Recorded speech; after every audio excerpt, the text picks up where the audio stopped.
SMB ang nag-pick sa draft. Pero bakit nga ba sa TNT naglaro itong Phil Canadian guard na si Evan Naba?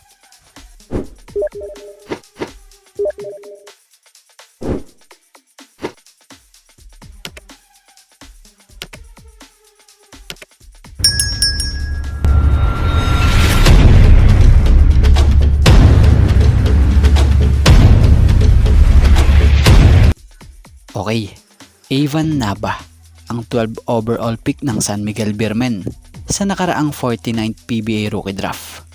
Minsan nang naispat ang nag-ensayo to sa SMB, pero balitay, matapos isign ng SMB si Chris Rosales, etong si Evan Naba ay hindi isinign ng SMB.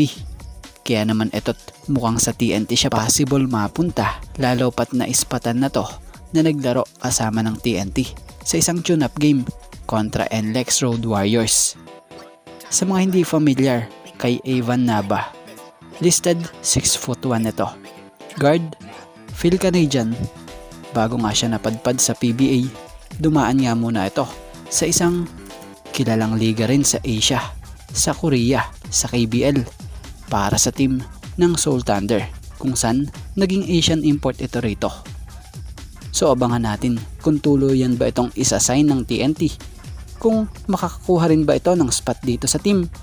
Dahil ang malinaw pa lang na isa sa ngayon itong nakapaglaro siya sa TNT sa isang tune-up game kontra sa team ng NLEX na kung saay nakuha ng TNT ang panalo sa final score na 113-101.